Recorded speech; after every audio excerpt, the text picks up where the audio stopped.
harmless charity, nispriya, nirmamo nirahankara, sa shantim adhikachati. Translation: person who has given up all desires for sense gratification, who lives free from desires, who has given up all sense of proprietorship, and is devoid of false ego, he alone can attain real peace. Перевод стиха. Истинное умиротворение обретает лишь тот, кто полностью изжил себе стремление к чувству удовольствия, свободен от желаний, не считает себя обладателем чего-либо и избавился от ложного эго. Report. To become desireless means not to desire anything for sense gratification.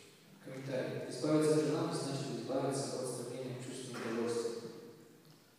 In other words, desire for becoming Krishna conscious is actually desirelessness. Иначе говоря, если человек желает обрести сознание Кришны, можно сказать, что он свободен от желаний.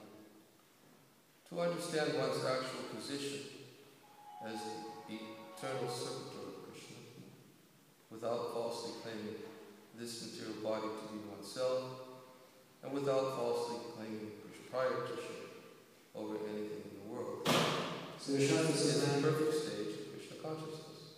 Совершенство сознания Кришны достигает тот, кто осознал свое истинное положение вечного слуги Кришны, перестал удовлетворять себя с материальным телом и избавился от ложного чувства собственничества. One who is situated in this perfect stage knows that because Krishna is the proprietor of everything, everything must be used for the satisfaction of Krishna. Такой человек знает, что поскольку все принадлежит Кришне, надо все использовать для удовлетворения Кришны.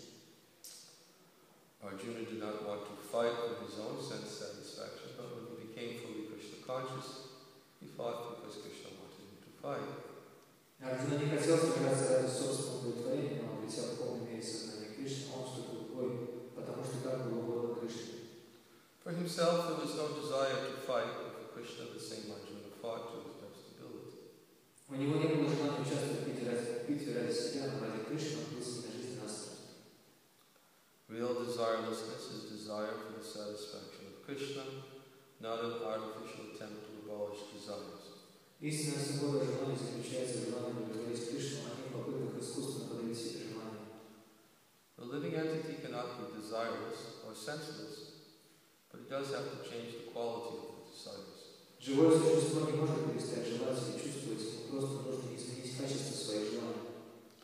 A materially desireless person certainly knows that everything belongs to Krishna, Ishavasa and Yangsarvam, and therefore he does not falsely claim proprietorship over anything. Человек свободный от материальных желаний строго убежден в том, что все принадлежит Кришне, Ишавасе и Яngsарvam, поэтому он не считает себя обладателем чего бы то ни было. This transcendental knowledge is based on self-realization, namely, knowing perfectly well that every living entity is an eternal part and parcel of Krishna and spiritual identity, and that the eternal position of the living entity is therefore never on the level of Krishna or greater than him. В основе этого трансцендентного знания лежит понимание того, что каждое живое существо является вечной духовной искрой, неотъемлемой частицей Кришны, и потому никогда не станет равным Кришне или более великим, чем он. This understanding of Krishna consciousness is the basic principle of real peace. Без такого понимания науки сознания Кришны невозможно настоящее удовлетворение.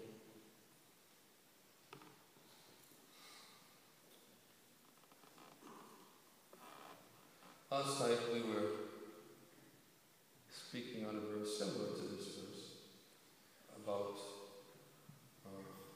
desires. Вчера вечером мы обсуждали очень похожий на сегодняшний текст, в котором также говорилось слово желание. We began by quoting a very well-known verse, Krishna Bhakta Nishkama Atayeva Shanta Bhakti Mukti Siddhikami Sakali Ashanta. That the Krishna Bhakta, the devotee of Krishna, is desireless and therefore he can be peaceful. И мы начали вчерашнее обсуждение с одного известного стиха, которого процитировали, в котором говорится, что только Кришна, то есть только преданный Кришне, поскольку он свободным желанием может обрести полное удовлетворение. Bhakti, Mukti, Siddhi, Kama. Bhakti means those who desire sense and mind. И бхакти означает указывать людей, которые стремятся к наслаждению собственных чувств. Mukti means those who desire liberation. Мукти — это люди, которые стремятся к освобождению.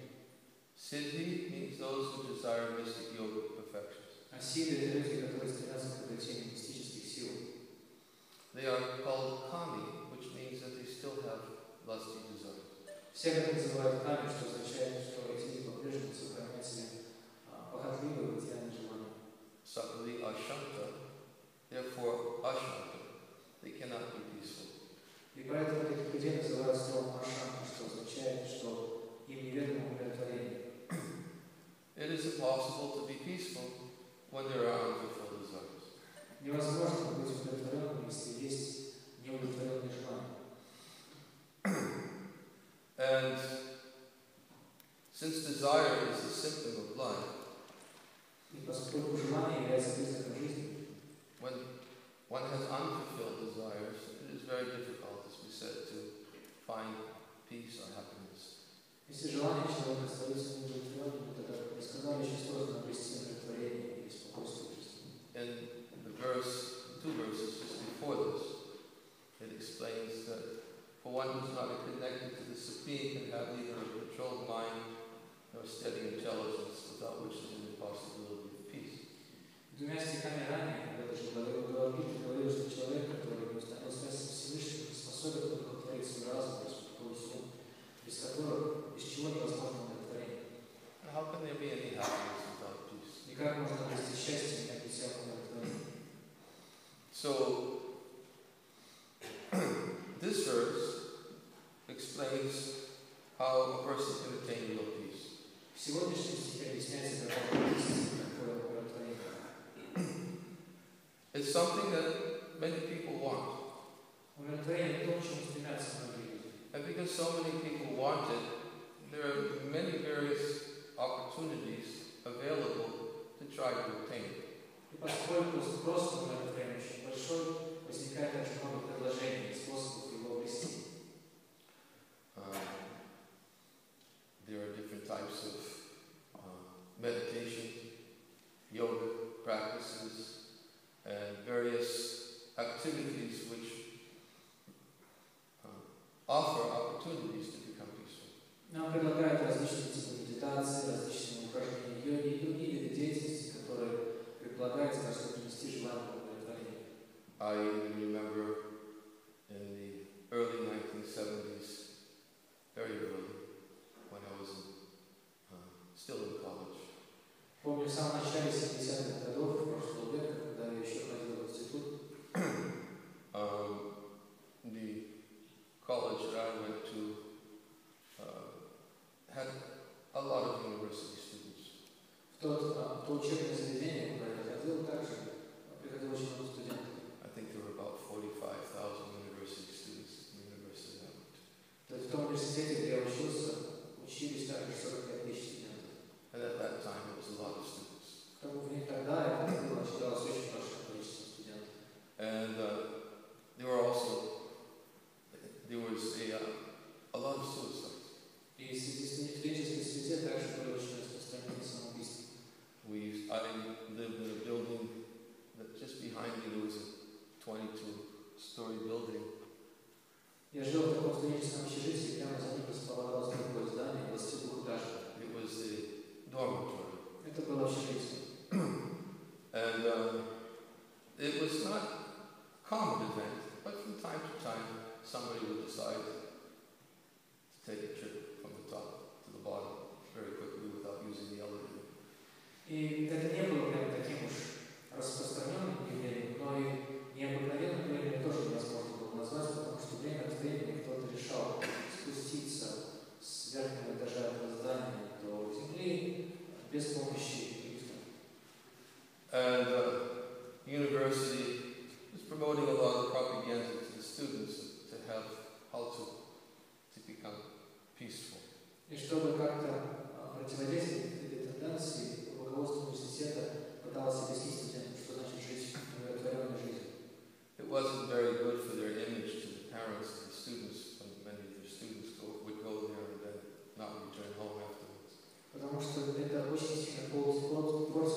репутацию учебного заведения, глазах родителей, студентов, очень дети не возвращались обратно с учебы. So the university had to establish different programs for the students, how to go over counseling, become peaceful. И поэтому руководство университета открыло различные такие возможности консультирования студентов, психологического консультирования, чтобы они могли обрести удовлетворение и цели этой жизни. And meditation was oftentimes presented as a method for becoming peaceful. И среди таких методов, которые предлагались, также часто звучала медитация как один из способов обрести удовлетворение. And in fact, I lived in an experimental dormitory, and it was an experiment on the campus. Я жил в таком экспериментальном общежитии, это было особое здание экспериментальное среди всех студенческих общежитий в студенческом городке. And they allowed the students to take a lot of their own classes that they wanted themselves, right in the dormitory without having to go on campus. И нам в экспериментальном общежитии разрешалось посещать занятия, которые мы сами желали, сами определяли для себя, и более того, эти занятия преподавались нам прямо там, в общежитии, нам не нужно было никуда ходить. And we had our meditation teachers who would sit and teach us how to become peaceful, calm, how to look at a flame, and to withdraw the mind, and control the mind. И у нас были такие преподаватели, которые учили нас медитации, как сидеть спокойно, смотреть, не отрываясь на пламя свечи, как постепенно удовлетворять свою душу, отбирать или отстранять какое-то чувство. And meditation classes were good. Many people felt some benefit from them. И эти занятия по медитации приносили определенное благо, они его чувствовали. But after class was over, then they still had to deal with life. Но когда занятия по медитации заканчивались, нам приходилось снова иметь дело с реальной жизнью. It was a 15, 30, 45-minute affair to sit to meditate. But then the rest of the day, one still had to deal with how to balance my meditation with my life.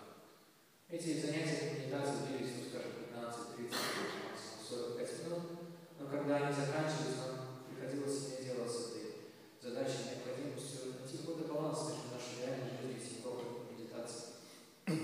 And therefore, although peace was being promoted, still problems were still prevailing. People could not find it. И хотя нам преподносили эти занятия как способ обрести удовлетворение, тем не менее люди так не могли его обрести, и проблемы сохранялись. And as we were saying last night, peace is very elusive. We want to try to hold on to it, but it always slips through our fingers. И как мы вчера говорили на нашей беседе вчерашнем, умиротворение – это что-то очень трудноловимое. Мы можем пытаться как-то обрести, но оно в последний момент ускользает сквозь наши пальцы. So this verse gives us some insight how to actually achieve lasting peace. В этом стихе нам дается совет, как обрести такое долговременное умиротворение. Not just a peaceful state of mind during a period of time in the day when we meditate, Не только такое умиротворение, в котором пребывает наш ум на протяжении этого короткого срока медитации в течение дня. but a way to live, which is a meditation. Но этот стих учит нас образу жизни, который сам по себе является медитацией.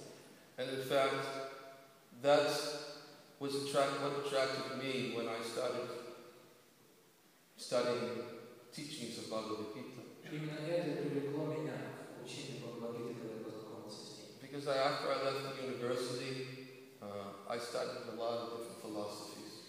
Потому что когда я ушел из университета, я стал изучать различные виды философии. I can tell you all the philosophers who were very popular in the late 60s, early 70s. Я могу перечислить огромное количество различных философов, которые были очень популярны в конце 60-х, начале 70-х годов прошлого века. I read them all, Я их всех прочитал. at least for people at my age at that time. По крайней мере, для меня, людей моего возраста, это было необходимость. And every time I read a philosophy book, it was very attractive. И каждый раз, когда я читал эту книгу по философии, я очень привлекался ей. But then when I read another book, that would become my philosophy.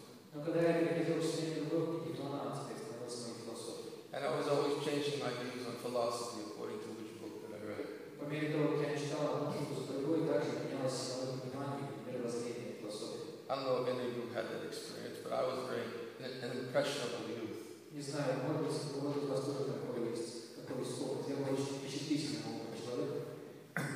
And I found that philosophy was nice to think about, but I couldn't lead a life consistent with the philosophy. Philosophy was nice to think about, but I couldn't lead a life consistent with the philosophy. Потому что сама по себе философия была, конечно, приятной темой для размышления, но я не так не удавалось вести жизнь, которая была бы соответствовала философии, которую я изучал. There was philosophy, and then there was life. Потому что были два уровня, была философия и была жизнь. And putting the two together was a struggle. Было очень сложно совместить два элемента вместе, это была целая борьба. Because there were so many demands that I had to meet, and the philosophy somehow didn't really connect with my life. Потому что у меня было очень много различных потребностей, которые нужно было осуществлять. Эти философские системы, которые я изучал, мне в этом очень помогали. Было очень сложно соединить с моей жизнью. Of course, I started to think, well, maybe I should forget about the way I live and just study philosophy. В этот момент времени я, конечно, подумал, ну ладно, Бог с ней, с моей жизнью, не важно, как я веду, я должен просто изучать философию. But that didn't work either. Но это тоже не привело к таким результатам. Because I had to live and I had nobody paying the bills for me. Потому что жизнь все-таки приходилась, и я не мог ожидать, что я буду платить по моим счетам. And of course, when I came into contact with Bhagavad Gita as it is, it was another philosophy book. Поэтому, когда я познакомился с книгой, которая называлась Бхагавад Гита, как она есть, для меня она была лишь очередной книгой по философии. And as I oftentimes told the story, that I purchased it in a bookstore. Я уже несколько раз рассказывал эту историю, на самом деле я приобрел эту книгу в книжном магазине. I was looking for another philosophy book or a book on yoga, and I was attracted to the art in the Bhagavad Gita as it is. Потому что я искал какую-нибудь следующую книгу по философии, мне очень нравилась йога, и поэтому мне привлекли иллюстрации по Бхагавад Гите, как она есть. And when I opened it out, the first picture I saw was a yogi sitting in meditation, and it showed the soul going through different chakras and leaving the body and going to the spiritual world. Потому что первая иллюстрация, которая бросилась мне в глаза, когда я открыл эту книгу по Бхагавад Гите, была иллюстрация картины, изображавшей йогу, который сидел, пользовался в медитации, и показана картина, как его душа покидает его тело и входит в духовную реальность. And I thought this looks like a very interesting book on yoga, so just seeing the picture, I bought it. Я подумал, как хорошая книга по йоге. И просто картина меня убедила, эта иллюстрация убедила меня купить ее. And then I started reading it. Я стал его читать. Every evening I would come home from work and read a little bit of the Bhagavad Gita. Каждый вечер, возвращаясь домой с работы, я читал немного Бхагавад Гиту. And as I was reading it, I started to feel, yes, this is my philosophy. I like this philosophy. И когда я начал читать, я такое чувство, что это есть моя философия, пришло как-то так, что я этому отдал. And gradually, over a period of a couple of months, I finished that book. Поэтому через пару месяцев я закончил читать Бхагавад Гиту. And when I came to the end of Bhagavad Gita, as it is, I was thinking that this book seems to require more of a commitment than the other books that I've read. И когда я закончил читать Бхагавад Гиту, как она есть, я подумал, вот эта книга, похоже, требует от меня гораздо более серьезного вложения и сил, чем все другие книги, которые я раньше читал. This book seems to tell me I have to live a certain way. Потому что эта книга говорит мне о том, что я должен жить определенным образом. And the other books that I read just tell me I had to think a certain way. А предыдущие книги по философии учили меня просто думать определенным образом, не больше. And I felt that I wasn't ready at all to make the commitments which were being presented in Bhagavad Gita as it is. Но я чувствовал, что совсем не был готов к тем серьезным изменениям в жизни, которые ожидал и требовал от меня Бхагавад Гита, как она есть. So I put the book away on the bookshelf and I tried to forget about it. Поэтому я поставил книгу снова на книжную полку и постарался о ней забыть. But I couldn't. Но не мог. And why couldn't I? Почему я не мог забыть о ней?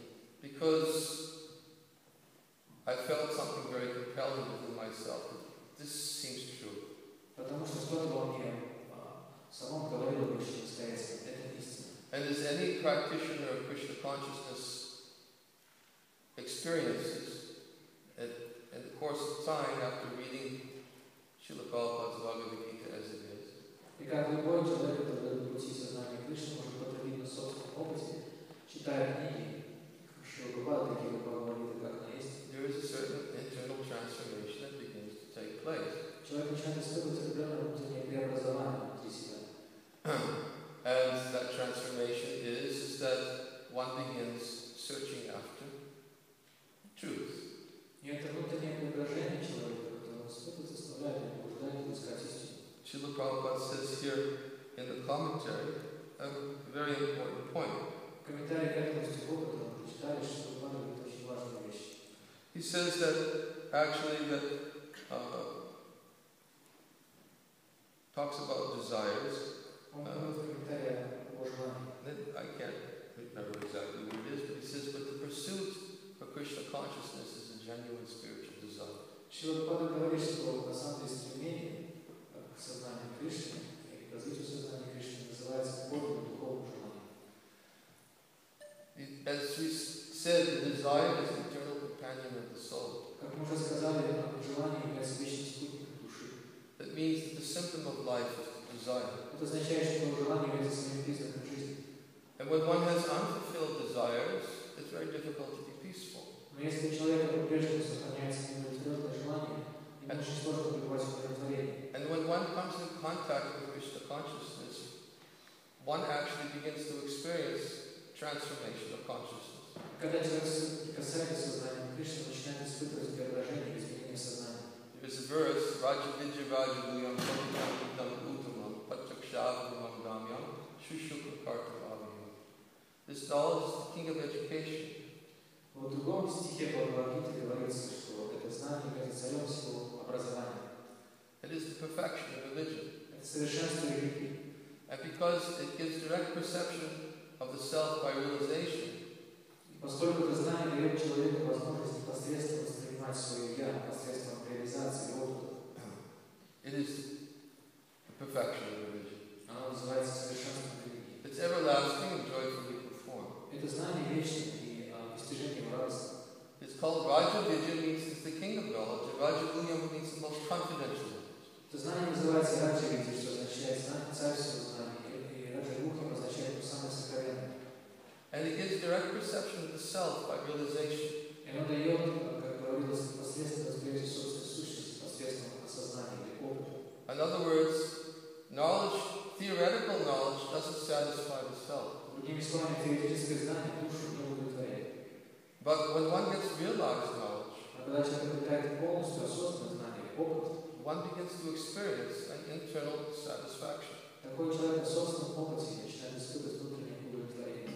There's a difference between philosophy and realization. Есть разница между философией и опытом. There is a verse also which explains that when one is eating, he gets pleasure from his eating. Есть другой текст, который приводится на логике, когда человек ест, тогда он испытывает естественным образом удовольствие от еды. Devotion, direct experience of the supreme and detachment from material things come simultaneously for a person who's engaged in devotional service. И эта аналогия иллюстрирует, что преданность непосредственно встретится в Богу в своей жизни. Также отличение от материальных вещей естественным образом приходит человеку, который занимается преданным служением. In the same way as pleasure, nourishment, and relief from hunger come simultaneously and increasingly with each bite for a person who's engaged in eating. Точно так же, как человеку, который ест, естественным образом приходит одновременно удовлетворение от еды, прилив сил, и также пресыщение утоления голода. When a person is eating, he experiences the pleasure himself. Когда человек ест, например, он испытывает счастье и удовлетворение от еды непосредственно в собственном опыте. With each bite, he knows that it tastes good. С каждым кусочком съеденной пищи он знает, что пища на вкус очень приятная. If he's hungry with each bite, he feels some strength. Если он испытывал голод, тогда с каждым куском съеденной пищи он испытывает прилив сил. And with each bite, he also experiences how his hunger goes away. И также с каждым куском съеденной пищи он чувствует, как наедается. He doesn't have to ask somebody else, does this taste good? И ему не нужно никого спрашивать, как вообще вкусно, что ли. Doesn't have to ask somebody else, am I getting strong from eating? Ему не нужно спрашивать никого, я испытываю прилив сил от того, что ем. Doesn't have to ask somebody else if I'm hungry or not. И не нужно никого спрашивать, будет ли он голодный, поедаюсь ли я или нет.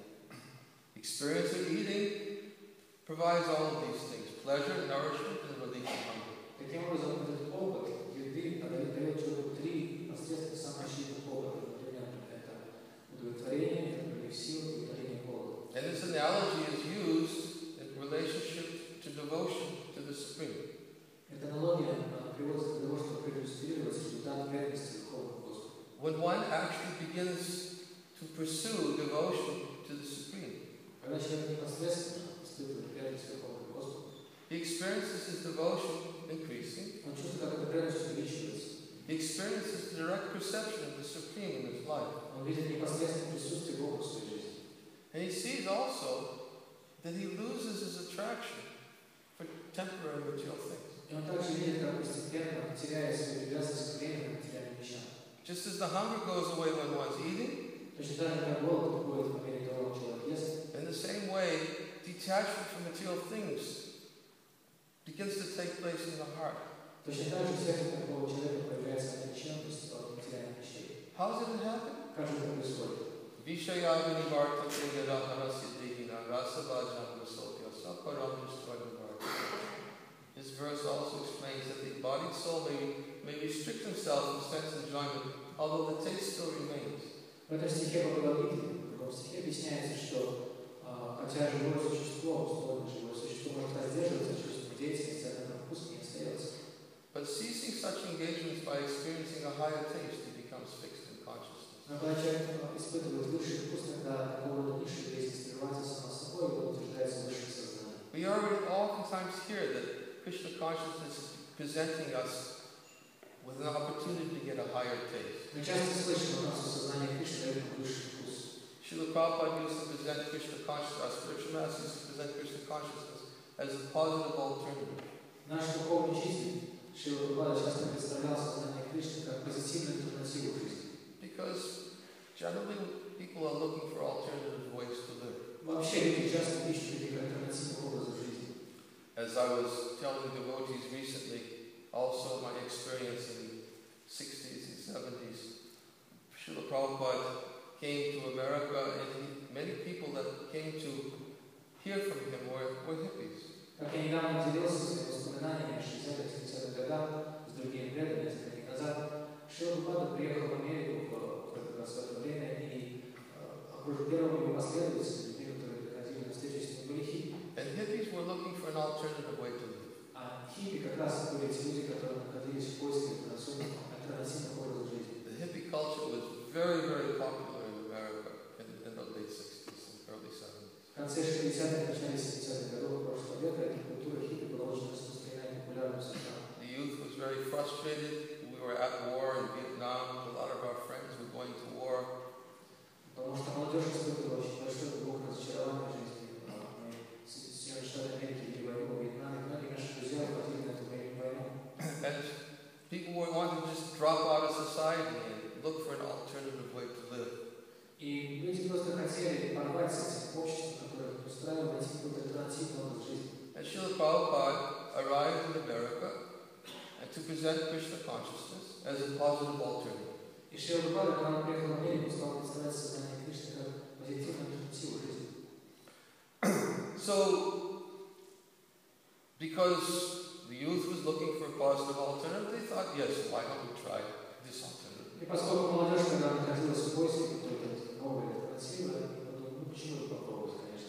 And as we were also explaining recently, a very important point of how Srila Prabhupada was successful in attracting people to Krishna consciousness. Как мы недавно объясняли, что является ключом или причиной успеха Шрилы Прабхупады в привлечении молодежи к этому образу сознания Кришны. Especially the youth at that time, not only they were looking for a positive alternative, but they were very inclined to reject all kinds of authority. Потому что молодежь в то время отличалась не просто поиском альтернативного образа жизни, но также отличалась неприятием, резким неприятием какого-либо авторитета. That's what hippie meant. Это не значит быть хиппи. Hippie meant don't accept any kind of authority. Хиппи означало не принимать никаких авторитетов. We rejected authority of the government, we rejected authority of the society, all kinds of authority, no authority in life. Потому что мы отвергали начисто все авторитеты, авторитет правительства, авторитет общества, окружавшего нас, все другие авторитеты не шли ни в какой расчет. And even I lived in a community with a group of friends, and one of us lived together as long as nobody was in authority. Я сам в то время жил в такой небольшой общине, сообществе моих друзей, и единственное, что удерживало нас вместе, это такое условие, что никто никому себя в качестве авторитета не навязывал. If anybody tried to take a position of authority and tell others what to do, forget it. Если кто-то пытался кому-то сказать, что ему нужно было делать, то есть его сразу игнорировали.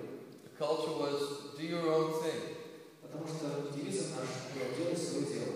If it feels good, do it. Если что-то нравится, делай.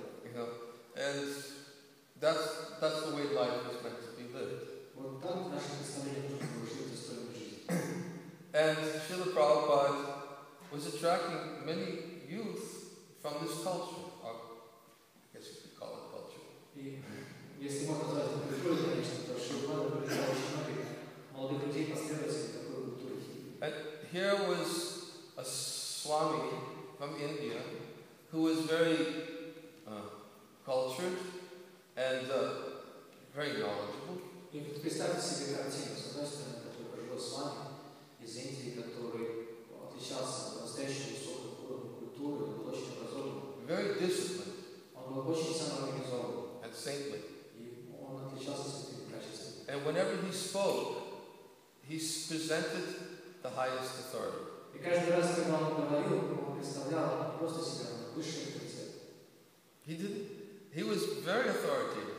Он на самом деле говорил с позиции высшего авторитета. Because he presented Bhagavad Gita as it is, and presented Krishna as the supreme authority. Почему? Потому что он говорил, это Бхагавад-гита, как она есть, и Кришна высший авторитет. And every day he would give classes from Bhagavad Gita and he would say, Krishna says this, Krishna says that, Krishna says this. И каждый день давал лекции по Бхагавад-гите, и на лекциях он утверждал, Кришна сказал это, Кришна сказал то или это. And then you have these people who didn't want to accept any authority coming to hear from him. И вот это с одной стороны. С другой стороны, была группа людей, которые не желали принимать никого в качестве авторитета. Они приходили и слушали его лекции. But somehow they began to accept his authority. Но представьте, как они стали принимать его авторитет. Why did they accept his authority? Почему они стали принимать его авторитет? And this is a very, very important point. This will bring all of this that we're talking about together in something that's tangible, very relevant to our topic of discussion. Это очень важный момент, потому что если мы поймем этот момент, то тогда все то, что мы хотим обсудить сегодня, сложится в одну картину и будет осязаемо возможно. Because our spiritual master Srila Prabhupada was very liberal in his dealings with others. Потому что Шрила Прабхупада, наш духовный учитель, отличался большим демократизмом в обращении с другими людьми. But he was very strict with himself. Но к себе относился очень строго. He didn't do anything that wasn't Krishna conscious. Он сам никогда не делал того, чтобы соответствовать сознанию Кришны. He was always busy, engaged in service to Krishna. Он всегда занимался очень, он постоянно был занят служением Кришне. He was peaceful. Он был удовлетворен. Self-satisfied. И он испытывал удовлетворение самому себе. Compassionate. Он был очень сострадательным. Kind. Очень добрым. He didn't want anything from anyone. И ни от кого ничего не хотел. He only wanted to give. Он просто хотел дать ему что-то. And he was consistent. И при этом он был очень последовательным. He never showed a different side. Он никогда не проявлял какую-то другую сторону своей личности. Every day he would speak Bhagavad Gita. He would chant Hare Krishna with the hippies. Он всегда, каждый день говорил о Бхагавад-гите и повторял Харе Кришна вместе с хиппи. And although the hippies didn't really fully understand the philosophy. И хотя хиппи не понимали до конца философию, and in fact, if you look at some of the early videos where the people who are coming to hear from him are interviewed, if you hear them speak, they didn't know very much philosophy. на самом деле, если посмотреть на записи этих видео, были сделаны видеозаписи ранних месяцев, можно сказать, самых первых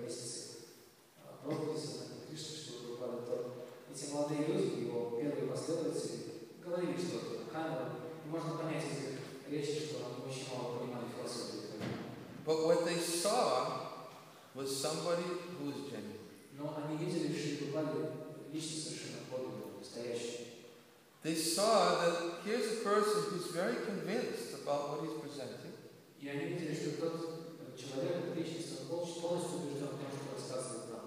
Always giving to others, Он всегда дает другим. taking practically nothing for himself. И при этом ничего практически для себя не оставляет. Not only that, but he was satisfied to live in any condition of life. Не только это, но он был на самом деле удовлетворен жизнью в любых условиях. He had no place to live. У него вообще не было места для жилья. He was in a loft sometimes, living with hippies. Какое-то время он прозябал там на чердаке с другими хиппи.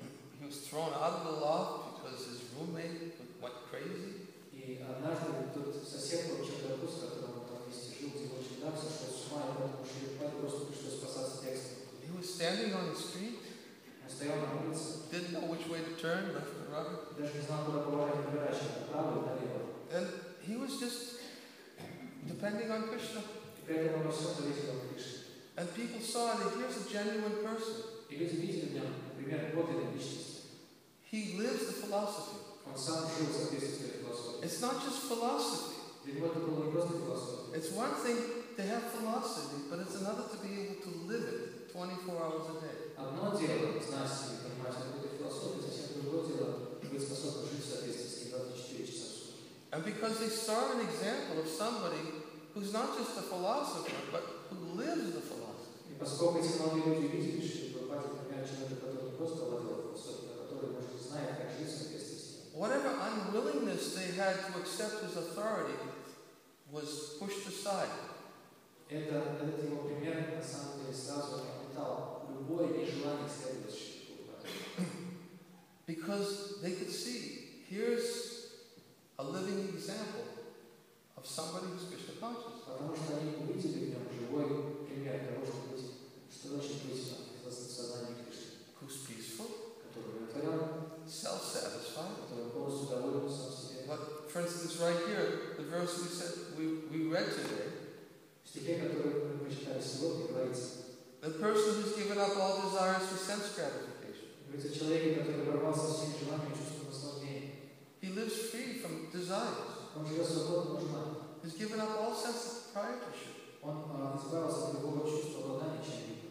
He's devoid of false ego. Он свободен от ложного эго. He alone can attain real peace. Только такой человек, не только он может обрести истинное удовлетворение. Srila Prabhupada didn't possess very much. Прабхупада не так уж много было. He had a trunk full of books, Имущество его было сундук с книгами. and he had a set of cloth, У него была одежда, an umbrella, был зонтик. had just a very few possessions. Очень немного у него было. When he had to move around from one place to the next, he would put down a little mat on the floor. И когда он переезжал с одного места на другое, он просто расстилал небольшой матрас на полу. He would put his trunk in front of him. Помещал перед этим матрасом свой сундук с He книгами. used his trunk as his desk, Использовал сундук как рабочий стол. and he just was satisfied. Был полностью доволен. He had so much time to speak to others. У него при этом всегда находилось время для разговора с другими. Anyone who would come, he would sit down, he would talk to them and tell them about Krishna consciousness. И он поначалу начинал с вопроса, то есть с любым, кто приходил, просил его внимания и говорил о сознании Кришны. He would rise very early in the morning. Он просыпался рано утром. He would chant, very devoted, early morning hours, he would chant his Hare Krishna mantra. И он с утра, ранние утренние часы, с полной сосредоточенностью, преданностью повторял мантру Харе Кришны на четко. And all these people that were coming to hear from him gradually started to think that, boy, I'd like to become like he is. И те молодые люди, которые приходили послушать с мантры, через какое-то время начинали проникаться желанием. Я хотел бы стать таким, как он. How do I become peaceful? How do I become self-satisfied? Как мне объяснить такое умиротворение и удовлетворение в самом себе? How do I apply the philosophy in my life in the way that he applies the philosophy in his life? Как же мне научиться так же, как он, следуя его примеру, применять философию в своей жизни? In other words, what changes philosophy to a way of life is when there's a living example. Другими словами, что превращает философию в образ жизни, это живой пример. Without a living example, it's very difficult to know how to apply the philosophy. Без живого примера очень сложно применить философию в жизни. And therefore, one of the symptoms of the present age is that people like to present philosophy, but they don't teach by their example. Вообще стало распространенным признаком нынешней эпохи нашего времени, то что есть очень много преподавателей философии, которые любят говорить о философии другим, но при этом не применяют ее в своей жизни, не являются таким примером. But when there's an example, then what does this do? It instills faith. Что делается это живой пример философии. Если он есть, тогда он вселяет в нас веру. And the faith is that yes, this state of consciousness is possible. Вера во что? В то, что такое состояние сознания достижимо. Because as soon as we read this verse, give up all desires for sense gratification, live free from desires, give up all sense of proprietorship. Потому что как только мы прочитаем такой текст сам по себе, как говорится, полностью изжить себе стремление к чувству удовольствия, можно освободиться от всех желаний, не считать себя обладателем чего-либо, To be devoid of false ego. избавиться от ложного эго и ложного самомнения. We think, well, that's not me. Это не ко мне, думаю. I can't give up all sense gratification. Я же не могу порваться всем чувством наслаждения. I can't say I'm free from all desires. Не могу сказать, что я свободен от всех желаний. I'm not ready to give up all my possessions. И уж точно не готов перестать считать себя обладателем чего-либо. And devoid of false ego? Well, I'm trying. Освободиться от ложного самомнения, я пытаюсь. And so we think well, it's impossible. Мы думаем, это невозможно. But when we see that actually there's an example of somebody who lives Krishna consciousness and teaches by their example, Однако, когда мы видим человека, который следует сознанию Кришны, учит сознанию Кришны своим примером, it awakens faith within the heart that it's possible. это пробуждает в нашем сердце веру в осуществимость этого. It can be done. Это можно сделать. And that's what Srila Prabhupada is explaining here in the commentary. Именно это объясняет Шрила Прабхупада в своем комментарии. He says that Krishna consciousness can be achieved by those who have the desire to achieve it. Он говорит, что сознание Кришны может довести тот человек, который имеет желание достичь его. It's not that it's going to happen overnight, Это, разумеется, не означает, что такое сознание Кришны случится с нами. but just the desire to achieve it is actually Krishna consciousness. Но даже само по себе желание достичь сознания Кришны уже сознание Кришны. Srila Prabhupada used to use the example that the sun is always bright. Шрила Прабхупада приводил пример, потому что солнце всегда ярко светит. And as long as you're facing the sun, everything is bright. Если вы смотрите и стоите лицом к солнцу, тогда все залито его ярким светом, видите. Darkness doesn't exist between you and the sun. Между вами и солнцем в этом состоянии нет места тьме. Darkness exists when you turn your back to the sun and you see your shadow behind you. Тьма возникает, когда вы поворачиваетесь к солнцу спиной и видите свою тень. But when we're facing the sun, it's bright. Но когда мы смотрим на солнце, то мы видим все залито ярким светом. He would oftentimes quote the verse, Krishna Surya Samaya Haya Andhakara. Krishna is like the sunshine, and Maya, illusion, is like darkness. Шрила Прабхупада часто цитировал текст, в котором говорится, что Кришна подобен яркому солнцу, Майя и иллюзии подобны тьме. Wherever there is sunshine, there cannot be darkness. И если где-то куда-то проникает солнечный свет, то тьме места там не остается. Similarly, as soon as one takes the Krishna consciousness, the darkness of illusion, of the influence of the material energy will vanish. Точно так же, как только человек принимает сознание Кришны, сразу в его жизни рассеивается тьма иллюзии и майя. Krishna consciousness is the natural state of consciousness of every living being. Сознание Кришны является естественным состоянием сознания для каждого живого существа. And Prabhupada used to, oh no, you can't translate this into Russian, I forgot. Shining and sunshine. So the sun is always bright as long as we face it. Мы, когда смотрим на солнце, то мы всегда видим яркий свет. So whether we're close to the sun, a little bit farther away from the sun, or very far away from the sun, Если мы находимся рядом с солнцем, чуть поодаль или совсем далеко, as long as we're facing the sun, everything is bright. неважно, как мы далеко и близко стоим, если мы смотрим на солнце, то мы видим все залито ярким светом. Similarly, Krishna consciousness is the cultivation of a desire. Точно так же сознание Кришны является взращиванием и культивацией себе его желания. And because the desire is the eternal companion of the soul, И поскольку желание является вечным спутником души, Krishna consciousness means to transform the desires for sense gratification, instead direct them towards Krishna. сознание Кришны помогает нам преобразовать, превратить желание в чувство наслаждения, в желание обретения Кришны, направить их к Кришне. Prabhupada used to use the simple analogy that if you have many zeros, you add them up, they all equal zero. Шрила Прабхупада говорил очень простую аналогию. Если у вас много нулей, например, если вы все их сложите друг с другом, у вас останется ноль. But when you add 1 in front of all your zeros, every zero becomes very significant. Однако, если вы поставите единицу перед чередой этих нулей, тогда каждый ноль в этой череде становится очень-очень значимым. The more zeros you have, the more important each zero becomes. Чем больше нулей у вас в этой череде нулей с единицами, тем более значимым становится каждый ноль. If you had a choice between $10 and $1 million, which would you take? Что бы вы выбрали между $10 и миллионом? 10 has 1 zero. 10 один. A million has what, 6 zeros? Миллион 6 нулей. Every zero becomes significant when you put 1 in front of it. Смотрите, если вы поставите единицу перед нулем, то сколько у вас нулей, каждый становится очень значимым. And you keep on thinking, let me take more zeros. More zeros, better zeros. Больше нулей, чем больше, тем лучше. As long as 1 is in front of it. Пока единица стоит впереди. But without 1, there's 0. Но если единица не стоит впереди, то сколько нулей не было, все ноль. Even if you have a million zeros, Даже если у вас миллион нулей, they're all 0. все нулей. So Prabhupada used to say that when one learns how to add Krishna to everything, И поэтому Прабхупада говорил, стоит научиться добавлять ко всему Кришну. everything becomes meaningful. Все обретает смысл. But without Krishna, what is the goal? What is the purpose? Но без Кришны, в чем цель жизни, в чем же смысл? So spiritual life doesn't mean to give up, Поэтому духовная жизнь очень подразумевает отказ от всего. which is what we used to think is that renunciation means to give up my possessions. Мы раньше думали, что отречение означает порвать с чувством собственничества и отказаться от имущества. Renunciation means to give up attachment to the body. Отречение означает нужно порвать привязанность к телу. So many different forms of renunciation that we hear about, which appears to be very severe and austere. Есть много видов отречения, о которых мы слышим, которые кажутся совершенно уж жестокими и невыполнимыми. But this type of renunciation is artificial and incomplete. Но эти суровые формы отречения на самом деле являются искусственными и несовершенными.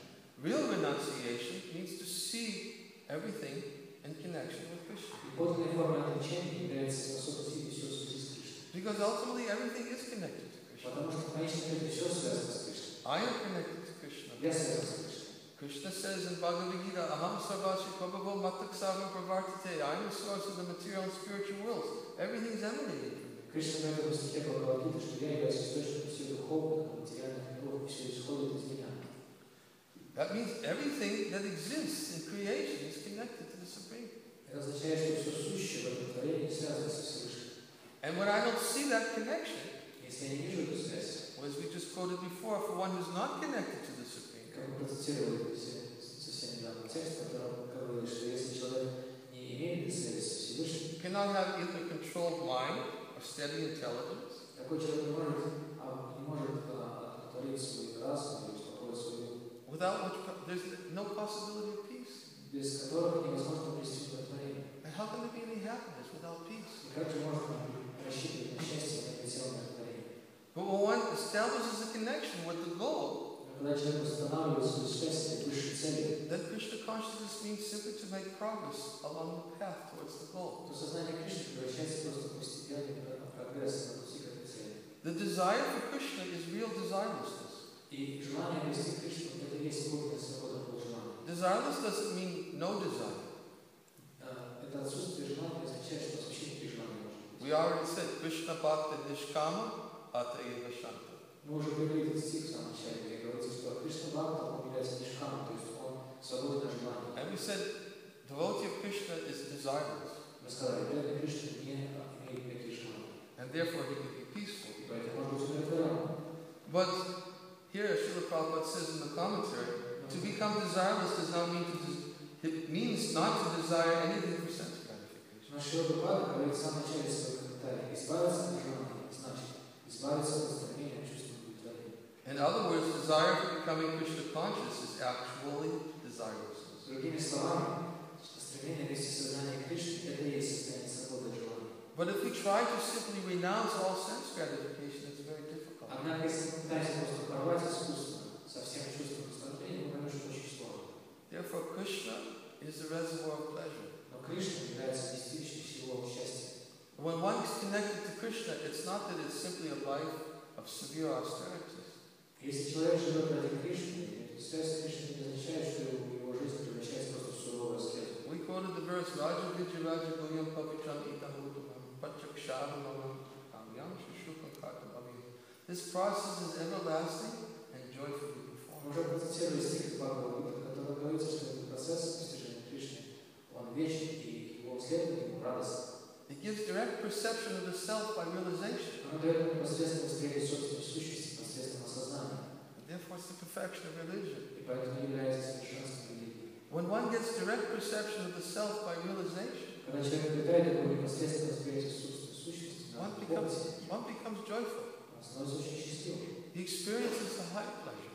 И испытывает высшую радость. What is the higher pleasure? Что это за высшая радость? The higher pleasure is that pleasure which is actually the right of every living being to experience. Это высшая радость, на самом деле, законное право каждого живого существа. Anando maya vyasat. We're pleasure-seeking beings. Потому что каждое живое существо называется на санскрите ананда мая вьяса, что означает, оно ищет наслаждение и счастье. It's a symptom of life. Это признак жизни. Nobody wakes up in the morning and says, how can I make amends to suffer today? Никто не просыпается с утра с твердым намерением как-то пострадать сегодня побольше. Does anybody do that? А кто такое делает из присутствующих? Open up your book and start taking notes. Well, I can do this to suffer, and I can do that to suffer. Мы открываем книгу и начинаем составлять планы сегодня. Как бы мне пострадать? Я могу сделать это, пострадал, вот этого еще больше пострадать. We're meant to experience pleasure. Нет, мы предназначены для счастья, естественное стремление. But there's different types of pleasure. Но есть разные виды счастья. There's pleasure of the body in contact with the sense objects. Есть счастье, которое испытывает тело от соприкосновения с объектами чувств. This is a pleasure which is called bhakti, Его называют бхукти. sense Это gratification. удовлетворение чувств. Then there's mukti. That's another type of pleasure. Второй тип счастья, который называется мукти. Another type of pleasure is to be free from all distress. Этот вид счастья сводится к свободе от всех беспокойств. That's pleasure. Тоже счастье. Sometimes people think that's the goal of life. Некоторые люди, более того, думают, что это как раз есть цель жизни. We think if I can become free from all distress, then I'll be happy. Если я избавился от всех беспокойств, то я буду счастлив. So life needs to become free from all distress. И жизнь предназначена для того, чтобы избавиться от всех страданий. And there's some pleasure from not being distressful, but that doesn't define real happiness. Да, разумеется, есть некоторое счастье в том, чтобы свободно от беспокойства, однако это еще не полное определение счастья. Prabhupada used the example, if I hit you over the head all day long and stop for an hour, then you think this is wonderful. Прабхупада производит, если я буду бить вас по голове в течение всего дня, а потом приберусь на час, вы подумайте, как здорово. That was the most pleasurable hour you spent all day. Наверное, в течение дня этот час будет самым приятным для вас. But is that pleasure? Is that, Это счастье? that's just relief from distress. Это просто избавление от страданий. There's a higher type of happiness than relief from distress. Есть гораздо более высокий вид счастья, чем просто избавление от страданий. The pleasure of the senses with the sense objects is one type of pleasure, but that always ends in suffering. Например, первое счастье, счастье, которое берется в соприкосновение с объектами чувств, также своего рода счастье, однако оно временно быстро кончается и приводит к страданию. It's temporary. Оно временно, It's flickering. оно такое непостоянное, зыбкое. Called chapala sukha. Его называют чапала сука. Chapala sukha means it's very fleeting, have that pleasure.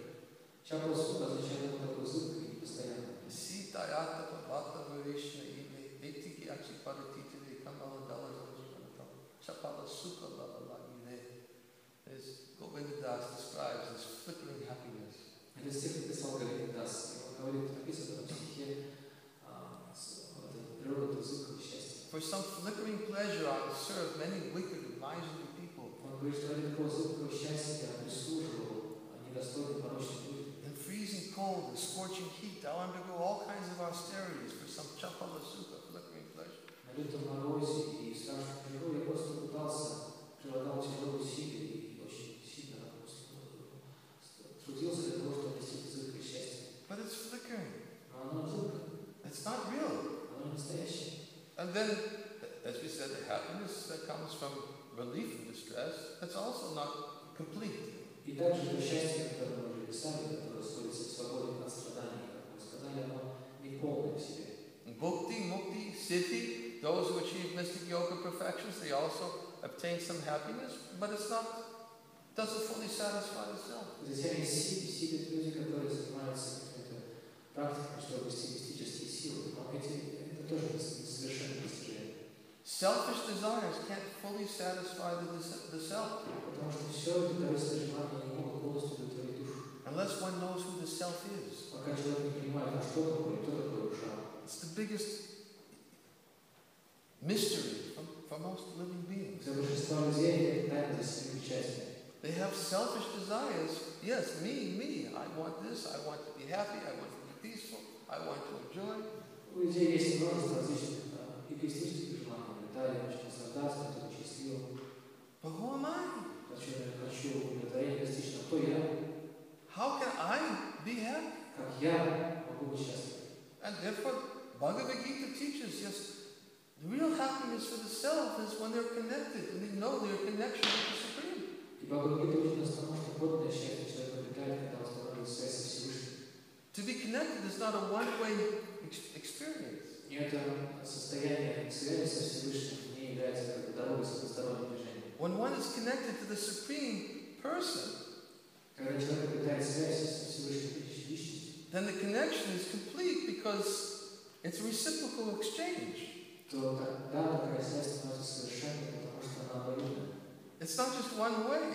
Это не односторонняя связь. When Krishna says, serve me, it's not that Krishna just, takes all the service for himself and he's ready to suck out all our life airs.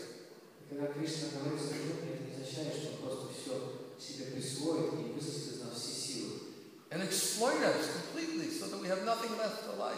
Выживет нас как лимон, нас просто эксплуатирует до конца, и у нас ничего не останется в жизни. Это не так. We think service to Krishna is enslavement. Мы думаем, что служение Кришне это рабство. And surrender to Krishna?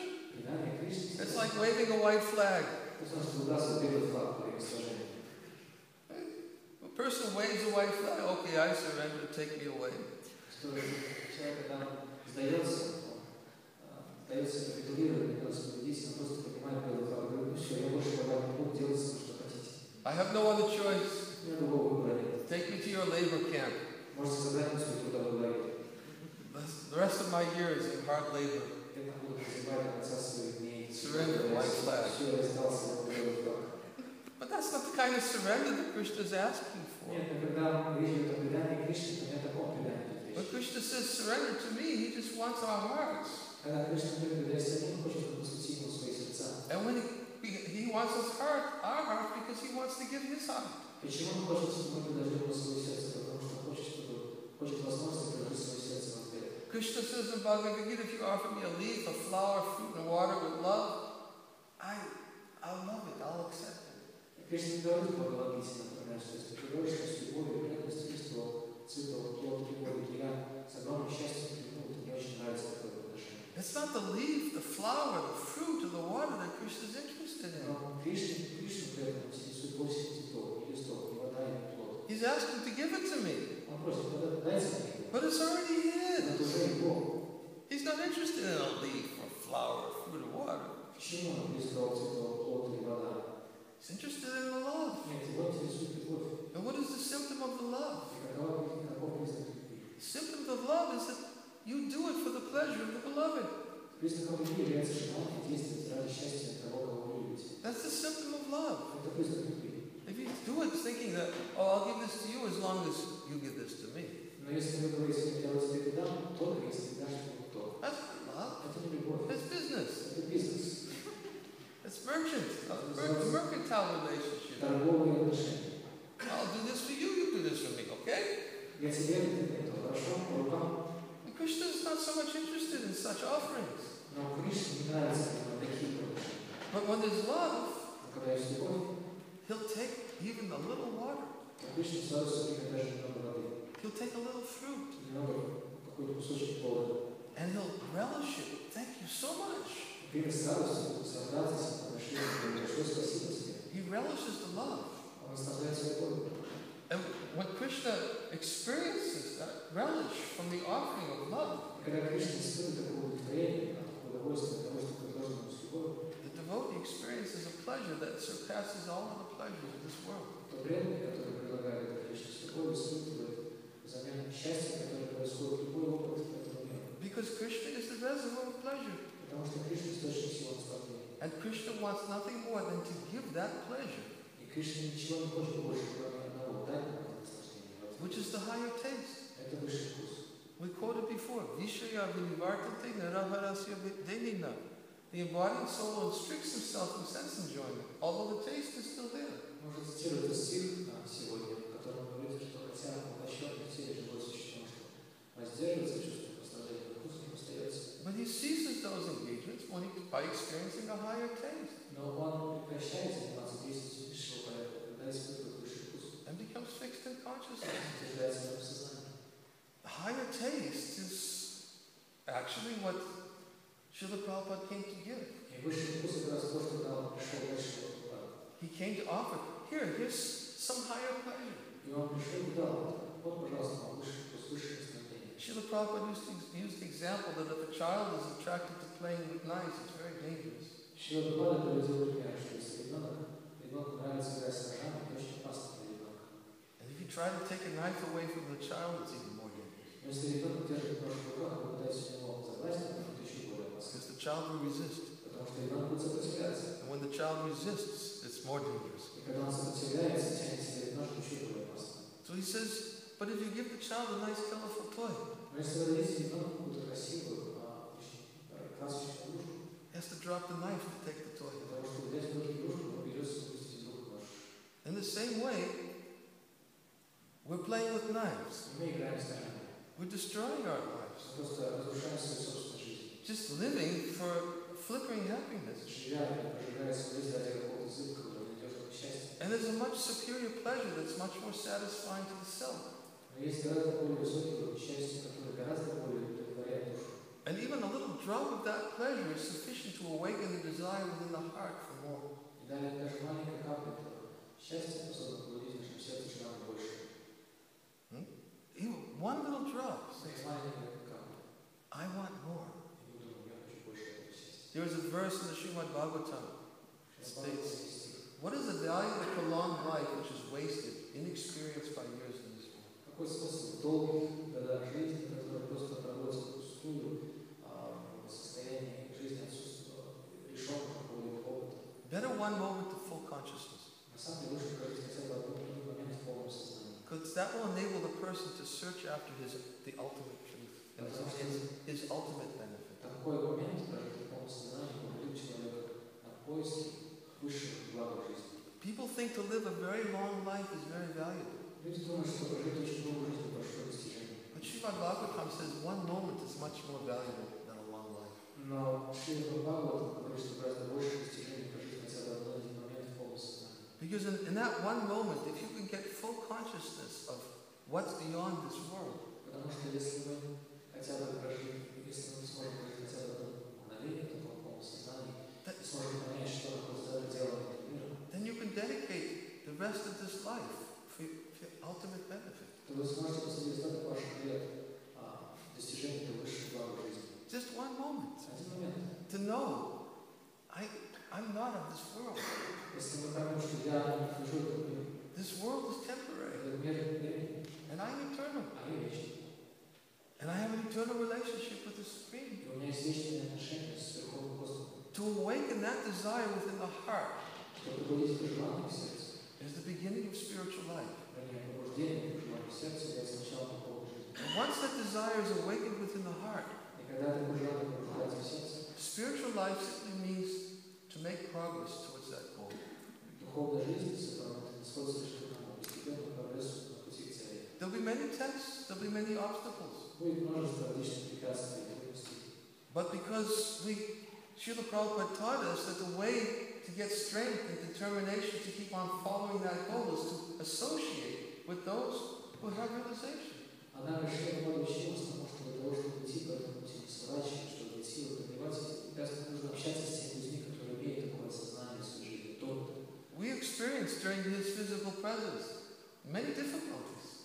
Мы на протяжении нашего опыта общения с ним сами, в собственной жизни, испытывали множество трудностей. Sometimes we would think, I don't know if I can keep on going. Иногда мы даже думали, что, может быть, я не хватит сил идти по этому пути. But then you look at Srila Prabhupada. Но когда мы смотрели на Шрилу Бхагаватам, It's possible. мы видели, что это возможно. Anything is possible. Все возможно. The desire to keep on going comes from him. Но желание идти по этому пути, продолжать идти, берется от Него. Because he showed by his example what is meant to be achieved by the philosophy of Krishna consciousness. Но потому что он учил на собственном примере, что это значит, что можно достичь благодаря философии сознания Кришны, следует в ней. So getting one moment of Krishna consciousness and then desiring to stay fixed on the path towards that goal. То есть, другими словами, нужно вести хотя бы один момент сознания Кришны, потом развить себе желание оставаться сосредоточенным на этой цели верной. That is also Krishna consciousness. Это тоже сознание Кришны. We may struggle. Мы можем сражаться. There's a verse in Chaitanya Charitamrita that says the path is very difficult. В Читании Чаритамрити стих, который говорится, что путь очень сложный. I'm blind. Я слеп. My feet are slipping. И мои стопы подсказывают, ноги подсказывают. I don't know if any of you ever experienced having to walk up a steep path on the side of a hill with a lot of sand on it. Не знаю, кому из вас приходилось карабкаться по склону холма наверх, если ваша дорожка наверх холма, она была вся усыпана таким скользким песком. Path is difficult. I'm blind. Сложный путь, тяжелый путь, я слеп. My feet are slipping. И мои ноги подсказывают снова и снова. Krishna Das Kaviraj says, I pray to the saints to grant me the stick of their mercy for my support. Кришна Кавирaj сам говорит молю, поэтому святых пытается даровать посох своей милости. If one simply takes that stick, it's extra strength. Если человек берет такую палку и посох, это становится для него дополнительной опорой. Spiritual life means that we associate with those who are helping us to become fixed on that path. Духовная жизнь означает, что мы общаемся с теми людьми, которые позволяют нам двигаться на пути. Not only do we get help from them, but we get help from within. Не только получаем помощь от них, но также получаем помощь изнутри. Krishna says that I'm seated within everyone's heart. Кришна говорит, что я открою сердце каждому. And I give them the understanding by which they can come to me. И каждому даю внимание, при помощи которого он или она может прийти ко мне. Out of compassion for them, I am dwelling within their hearts. I destroy with the shining lamp of knowledge the darkness born in ignorance. И я из сострадания к ним, пребывая в их сердцах, рассеиваю следующее знание тьмы невежества, царящее в сердцах. Devotional service or bhakti means that the devotee understands I don't do it alone. Преданное служение бхакти означает, что человек не чувствует себя одиноким на этом пути. And therefore, in Krishna consciousness, there is always an opportunity to associate with those who help us to advance along the path. Поэтому в сознании Кришны всегда есть возможность общения с теми, кто позволяет нам идти по этому пути более уверенно. So although it may seem like an impossible task to become devoid of all sense desires for sense gratification, Поэтому, хотя может показаться совершенно неосуществимой задача, Манха задаваемая в этом стихе, это говорится, что нужно избавиться от стремления к чувству удовольствия, give up all sense of proprietorship, избавиться от обладания, чувства обладания чем-либо, become devoid of false ego. избавиться от ложного эго. Still, as long as the desire is there within the heart, Однако, пока в нашем сердце живет желание, Krishna accepts. He's called Bhavagrahi. He accepts the desire. Кришна принимает это желание, его называют Бхаваграхи. Accepts the essence of the devotee's attitude. Бхаваграхи означает, что принимает саму суть настроения преданного. I will go on. Я буду продолжать. I will go on endeavoring. I will chant Hare Krishna. Я буду продолжать идти по этому пути, прилагать усилия, буду повторять Харе Кришну. I will go on hearing about Krishna. Я буду продолжать слушать о Кришне. I will cultivate the desire to achieve my connection with Krishna. Буду продолжать взращивать свое желание, эту связь и приходить в связь с Кришной. And Krishna who is in the heart, he helps from within by removing all obstacles on the path. И Кришна изнутри помогает нам устранять все препятствия всякого пути. He says, for those who always endeavor meditating on me, on my form, Кришна говорит, что люди, которые прилагают усилия, продолжают медитировать на мою форму, на мой образ, whatever they have, I will preserve for them. что бы они ни имели, я сохраню. Whatever they lack, I will give to them. А если что-то будет недоставать, я это восполню. Ananyas chintayattamam yejana payupashante tesham nityam yogakshena vahabhyaha. This is a well-known verse of the Bhagavad Gita. Это известный текст Бхагавад-гиты. So, as we said that Srila Prabhupada gave us not only a philosophy but a way to live. Как мы сказали, что Шрила Прабхупада нам только философию, но и образ жизни. And learning how to balance our life with Krishna consciousness is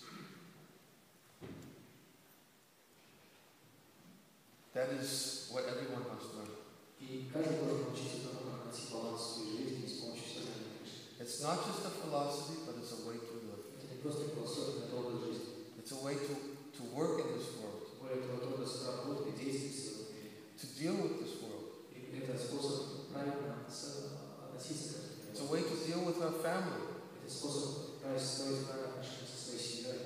with our friends, с друзьями, deal with our work, и с нашей деятельностью, работой. deal with everything else we have to deal with in Со this всем world. остальным, с чем нам приходится сталкиваться на But протяжении нашей жизни. the ultimate purpose of everything we do in this world is to maintain this body so that we can ultimately achieve Krishna.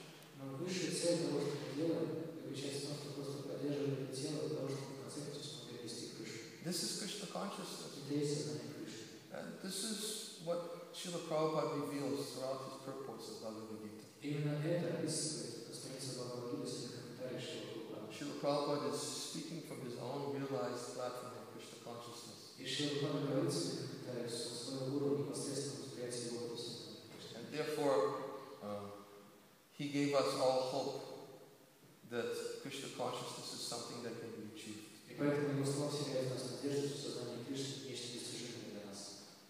We should regularly associate with him by reading his books, И поэтому мы должны регулярно общаться со Шрилой Прабхупадой, читая его книги, regularly hear from him by listening to his lectures, регулярно слушать его лекции, and regularly associate with those who are dedicating their lives to serving his mission. а также регулярно общаться с теми, кто посвятил свою жизнь его миссии. And this desire that is in the heart will continuously grow and bear fruit of love and light. И тогда это желание сердца будет постепенно и неуклонно расти, и в конце концов принесет плод любви к Богу. Hare Krishna. Спасибо, Харе Кришна. Does anybody have any questions? Какие-то вопросы есть? Yes?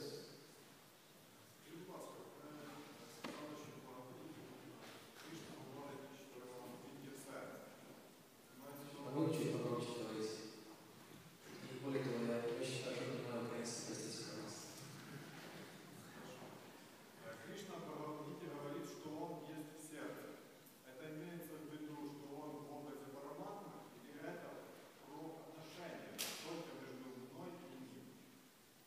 Krishna in the Bhagavad Gita said that he's in the heart of everyone. Does he refer to Krishna Paramatma or he refers to the relationships between him and me? So Krishna says, I'm seated within everyone's heart, and from me come remembrance, knowledge, and forgetfulness. He's specifically speaking of Super Soul. Кришна говорит о том, что пребывает в сердце каждого, и его сколько знания забвения, на самом деле говорит конкретно об образе Параматмы в сердце. Сферы души. Feature of the Super Soul has two functions. У сферы души и Параматмы есть две функции. He is the witness, and he gives sanction to all of our Он desires. является свидетелем всего того, что мы делаем, и всего того, что мы желаем, и также он является тем, кто дает санкцию, что мы желаем. So he is witnessing all of our desires, Он наблюдающий за всеми нашими желаниями, and he gives us sanction to pursue them. Because without the blade of grass can move without the will of the Lord. и он позволяет нам пытаться осуществить эти желания, потому что без санкций Господа не проехать не может Господа. One can achieve a relationship with him. Но можно обрести желание, обрести прощение, общение, отношения с Господом. The 6th chapter of Bhagavad Gita, Krishna says, for one who's conquered the mind, Super Soul is reached, and he attains tranquility. И Кришна говорит в Бхагавад-гите, что человек, который победил свой ум, он уже обрел эти отношения с Параматмой, потому что достиг своего удовлетворения. For such a person, heat and cold, happiness and distress, honor and dishonor are all the same. Для такого человека жара или голод, счастье, позор или слава, или счастье, или горе – это одно. The goal of life is to follow the superior direction from the Super Soul. Но цель жизни является следовательно высшей воле своей души и сердца. But until one actually can conquer the mind, one cannot connect with the Super Soul. Но пока человек не победил свой ум, он не сможет обрести связь с своей душой. Therefore, the Super Soul manifests externally through the words of the Vaishnava. Поэтому своя душа проявляется внешне в словах Вайшнава. And the Vaishnava, he can help us to make progress on the path.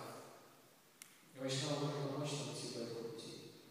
We were just giving the example last night that the spiritual master, that one devotee asked Srila Prabhupada, what is the difference between reading and hearing? Однажды мы вчера говорили пример, когда Шрила Прабхупада, ученик спросил, какая разница между чтением книги и общением с духовным учителем, слушанием? Hearing, and he said, and Srila Prabhupada gave the answer that the spiritual master can pull your ear. И Шрила говорит, разница между одним и другим, между чтением книги и общением с духовным учителем, заключается в том, что духовный учитель может набрать уши.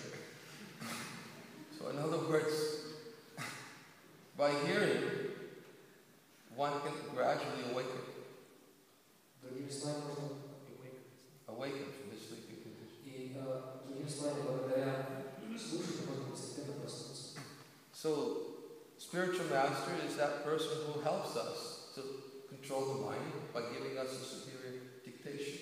Духовный учитель тот, кто помогает нам справиться со своим умом, давая нам высшее наставление. Instead of following the dictation of the mind and senses, one follows a higher dictation coming from the representative of Krishna. Вместо того, чтобы идти на поводу своего ума и чувств, человек начинает прислушиваться, следовать высшему авторитету Кришны, который является в его словах.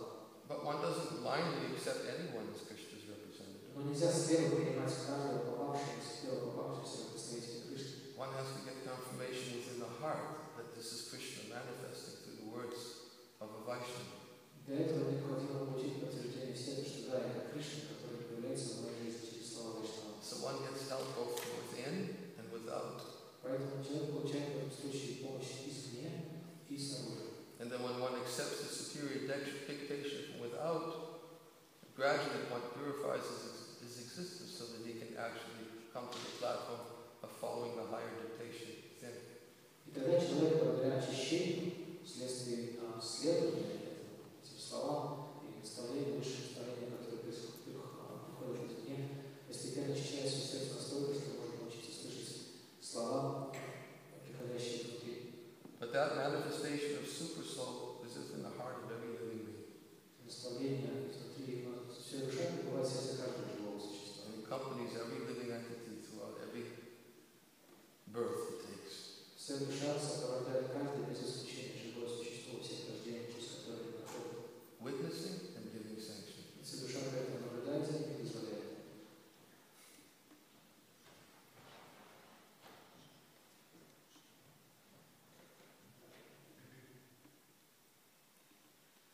Some other, yes. Еще вопрос? Go ahead. Спасибо большое за вашу лекцию. Страдание – это восприятие нашего ума или это милость Господа для нашего духовного роста? Для нашего чего? Ну, духовного роста. Suffering, mental perception for its mercy, the Lord is meant for helping us progress spiritually. Suffering?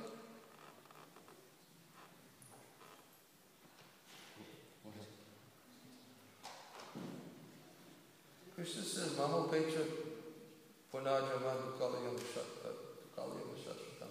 That actually, from the highest part, no. What is that verse? Material world is Dukalayam Shashvatam. That's right. Temporary and full of suffering. It's the nature of the material world. Кришна называет этот материальный мир в Бхагавад-гите Дукхалам Шашватам, что означает, что материальный мир полон страданий и времени. The material world has two purposes. Материальный мир есть две цели. And the two purposes are to give the living entity the opportunity to utilize his independence or misuse his independence. Одна из этих целей – это предоставить живому существу возможность злоупотребить своей свободой выбора. And give the opportunity to go back home, back to Godhead. И вторая цель – это дать живому существу возможность вернуться обратно домой к Богу.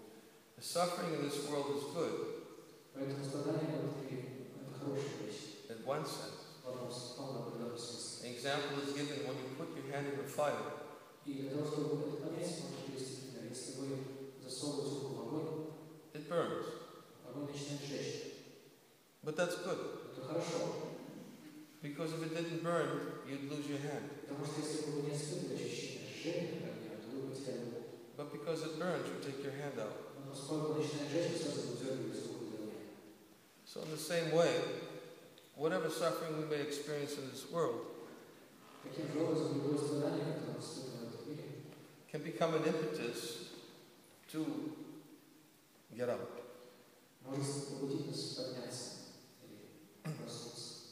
So if a person sees suffering in that way, Если человек воспринимает страдание таким образом, then it gives him the impetus to establish his connection with Krishna. тогда такой человек воспринимает страдание как стимул для того, чтобы развить свои взаимоотношения с Кришной. Of course, it does not give us any justification to cause suffering to others. Это, разумеется, ни в коем случае не дает нам оснований причинять страдания другим. This is how we see it towards ourselves, Мы but not towards воспринимаем others. страдания таким образом по отношению к себе. So we should not think, oh, I'm going to help you. I'm going Мне кажется, сейчас я вам помогу, to help you become spiritual. если помогу одухотвориться. I'm not going to cause some suffering to you. I'm going to help you to become spiritual. I'm going to give you some suffering. Сейчас я тебя приведу на страдания, ты сразу одухотворишься. No.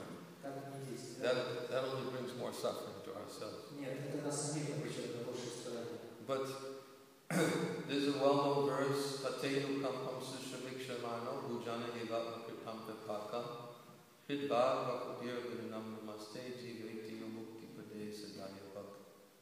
That one who seeks your compassion and thus tolerates all kinds of adverse conditions due to his past misdeeds. В этом стихе очень известный стих Шримад Бхагаватам, который приветствует человека, который чувствует себя в сострадании Господа, поэтому терпеливо сносит все страдания, выпадающие в его долю.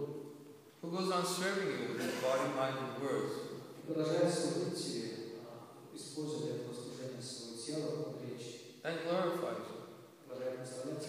He certainly becomes a bona fide candidate for liberation. Такой человек становится достойным кандидатом на освобождение.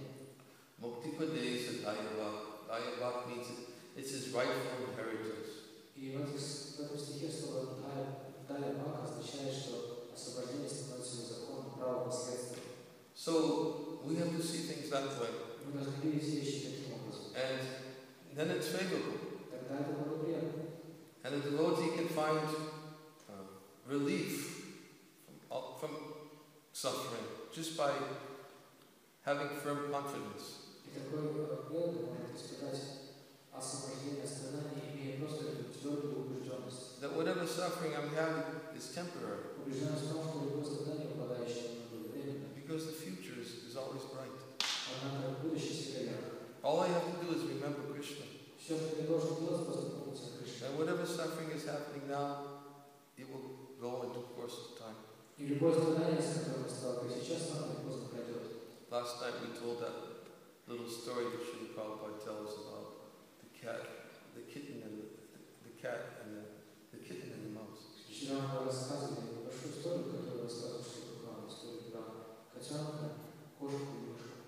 How the cat carries her little kittens in her mouth. Как кошка носит свои пасти и своих котят. And the kittens feel completely sheltered in the mouth and the teeth of the mother.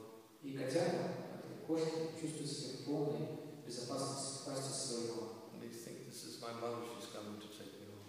Она пришла, чтобы забрать меня домой, думает котята, и не беспокоиться. But when the same cat opens her mouth and shows her teeth to the mouse, Однако, когда та самая кошка открывает свою пасть и показывает зубы мыши, even though it's the same cat and the same teeth, хотя кошка та же самая, и те же самые зубы, different perspective. но встретится совсем другое.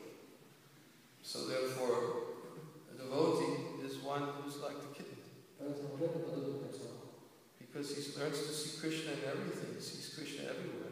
Потому что он видит Кришну повсюду и во всем. He feels safe and sheltered in Krishna's hands. Поэтому чувствует себя в полной безопасности в руках Кришны.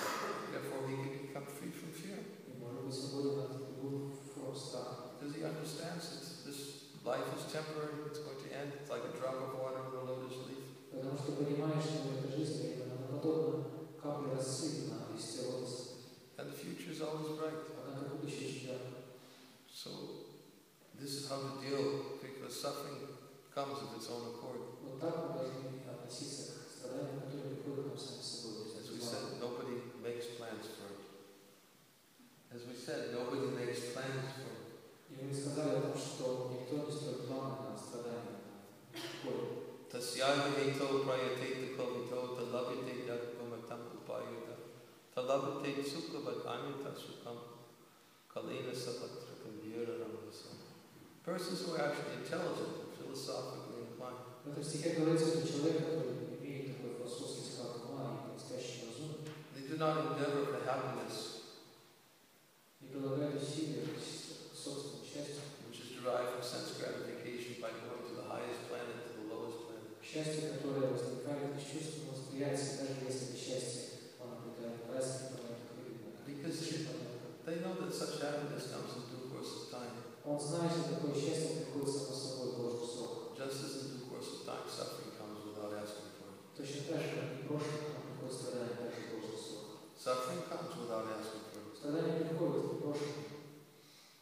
So just as the same way suffering comes without asking for it, so also pleasure comes without asking for it. Точно так же, как страдание приходит к нам без званого приказа, так же к нам приходит само собой счастье. It's all destined as a result of our past activities. Это уже предназначено в нашей жизни, в результате наших прошлых поступков. But for one who utilizes his life for service to the Supreme, Однако, если человек использует свою жизнь для служения Всевышнему, then all the reactions to past life is burnt up. тогда все последствия прошлой жизни сгорают. So the devotee just thinks, oh, all my reactions to my past activities are being burnt up. И для этого, все последствия прошлой жизни сгорели. Krishna Кришна очень добр.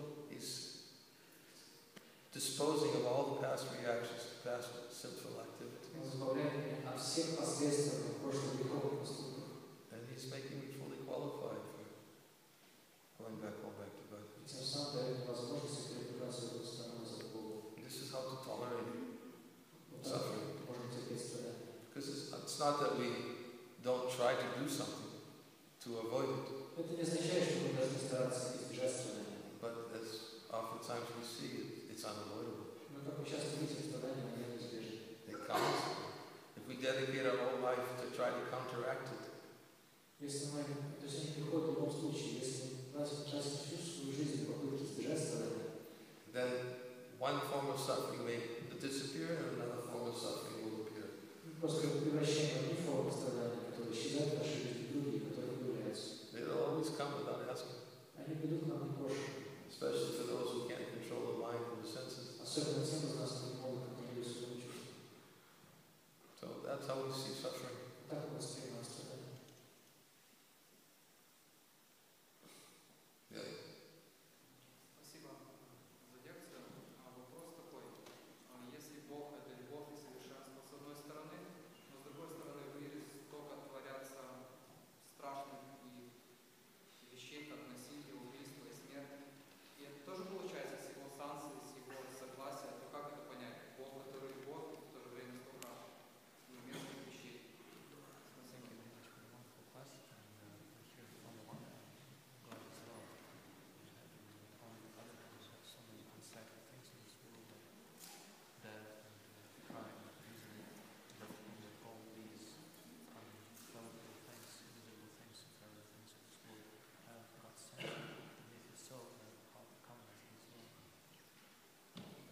It's a good question. Очень хороший вопрос. As we said, nothing can happen without His sanction. Как мы говорили, что не может произойти без санкций Бога. But it's not, if somebody sanctions something, it's not that that's what He wants. Но если человек, например, дает санкцию, что это не означает, что сам его хочет. Nothing can happen without His sanction. Еще такое, конечно, если Бог дает что-то санкцию, значит, что он хочет. Конечно, ничего не может случиться без его санкции. Srila Prabhupada once used an example. Шрила Прабхупада часто говорил пример. He used an example of his own life when when he was married, he had a young son. Например, приводил из своей жизни, когда он был женат, у него был маленький сын. And his son had a particular obsession. He had an obsession, yes. He wanted to put his finger in the fan. И у его сына была навязчивая идея, хотел засунуть палец в вентилятор. And one day he was sitting in the room and his friend were together in the room. His son would walk up to the fan, he would put his finger close to the fan, and he would turn to Srila Prabhupada, waiting for him to say, go ahead, you can do it. Его сын однажды Шрила сидел в комнате со своим другом и беседовали. В комнате работал вентилятор, и маленький сын Шрила Прабхупады подошел к вентилятору и стал приближать свой палец к образу вентилятора. И в это время он стал посмотреть вопросительно на Шрила Прабхупаду, ожидая, что скажет, ну давай, засовывай. Because he couldn't do it without his father's sanction. Потому что он не мог без разрешения засунуть палец в So he always played this little game, he'd walk up to the fan.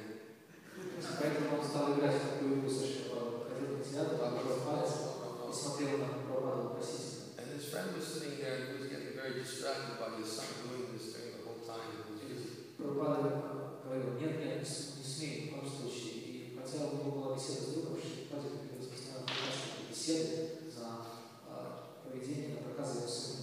So he said to Prabhupada, why don't you unplug the fan and let him put his finger in? И И я вдруг сказал, почему бы тебе не выключить вентилятор из розетки, и мне разрешили засунуть свой палец. So he unplugged the fan, and then as the blade started to become slower, the son went over and looked for permission. И вот Прабхупада так и сделал, выдернул штапсию из розетки, вентилятор стал постепенно замедлять свой ход, и когда его сын подошел к вентилятору и посмотрел, подошел, выпустил свой палец, посмотрел на российскую Прабхупаду, сказал, можно мне? Prabhupada said, oh, okay, go ahead. И попросил, давай. So, he put his finger. Fell back.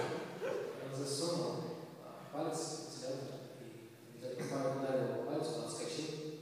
Prabhupada explains that this is the same mentality of the living entity. Прабхупада сказал, что на этом примере очень хорошо понятна психология живого существа. The living entity has minute independence. У живого существа есть крошечная независимость. Every living being has minute independence. У каждого живого существа есть такая крошечная независимость. Without independence, there's no life.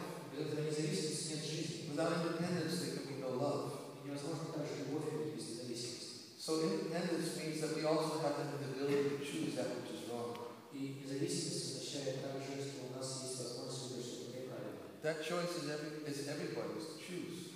И это право выбора каждого. So Krishna, he doesn't force the living entity. И Кришна не вынуждает живое существо. But the living entity, when he turns away from Krishna, Когда живое существо отворачивается от Кришны, as we said, when one turns away from the sun, he sees darkness, как мы приводили, например, если человек отворачивается от солнца, начинает видеть тьму, he sees evil. он начинает видеть зло. He does things that causes not only suffering to himself, but suffering to others. Он начинает вещи совершать, которые причиняют не только ему самому страдания, но и окружающим. Sanction is there, Сам знак дается, разумеется. because everyone has to have independence. Но у каждого должна быть независимость. But it's not that the Supreme Lord wants it. Но это не значит, что сам Господь хочет, чтобы он так поступал. Just like if you have a young child, who's very persistent. Например, если у вас есть какой-то упрямый ребенок, Every time we go into to the market, the child screams, I want. и когда вы заходите, например, в магазин, в супермаркет, ребенок начинает говорить, я хочу то, дай то. They're so persistent that they're making so much disturbance. They're finally saying, okay, take it. Такой упрямый, так вопит, что вы в конце концов ваше терпение приходит к делу, ладно, вот тебе. So that's our nature. We're persistent. Это наша природа, мы такие же упрямые. And because we're persistent, then the Supreme Lord says, all right, you can do it. И поскольку мы упрямствуем, тогда Верховный Господь говорит, хорошо, делай. But it's not that He wants it. Но сам этого не хочет. He's given us that independence to choose. Он просто дает нам возможность выбора, независимости. But He's very kind. Но он очень добрый. That even though He's given us the independence to choose, He always stays with us in the heart. Даже если дает нам возможность выбрать, тем не менее всегда остается с нами, в нашем сердце. Waits for us to turn to Him. И он ждет, когда мы вернемся к нему. So the point is that Krishna has not created all this evil in the world. Другими словами, суть в том, что не Кришна создал все это зло. He's allowed it to happen because people are turning away. Он позволил этому злу случиться, потому что люди отвернулись от него. Srila Prabhupada also gives the analogy Шрила также приводит аналогию. that just as the government would rather use all its funds for educational purposes, Например, правительство бы почтительно было бы использовать все свои бюджеты для образовательных целей. it also has to use it for prison houses. Однако ему приходится тратить бюджет даже на тюрьму. Why? Почему? Because there's criminals. Потому что есть преступники. So we can't blame Krishna for our criminal mentality. Мы не можем обвинить Кришну в своем преступном настроении. It's our abuse of our independence. Это мы злоупотребляем нашу независимость. And because we abuse our independence, we cause suffering to ourselves and suffering to others. Поскольку мы злоупотребляем нашу независимость, мы обрекаем самих себя и других людей на страдания. But although Krishna gives us independence to choose, Но поскольку Кришна дает нам право свободу выбора, He's always within our hearts waiting for us to turn to Him. Он всегда ждет в нашем сердце, когда мы вернемся к нему. He comes again and again to give His message to turn to Him. Приходит сюда снова и снова, чтобы напомнить нам о том, что нужно вернуться к нему. He sends His devotees to give His message to turn to Him. Он посылает также преданных, своих преданных, потому чтобы к нам, чтобы они напомнили нам то же самое. He's always giving us opportunities to turn Побудили нас вернуться к нему. И дает нам всегда такую возможность вернуться к нему. and to change the course of events in this world. И поменять ход событий в этом мире. But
знаем, что же произошло, что мы же сделали такого в прошлой жизни, что мы теперь получили сейчас это личное рождение и сопутствующие страдания. But Srila Prabhupada said, when the house is burning down, don't ask who lit the fire.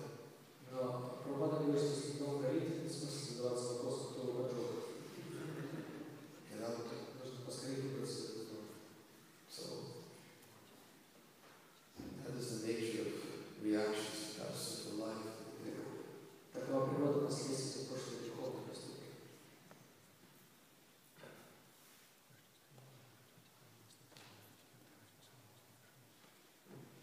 Do you think there's no problem? Okay, I guess it's supposed to end here with that.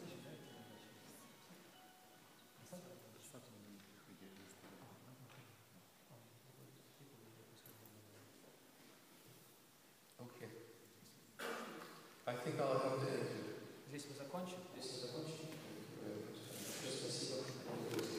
You can have a short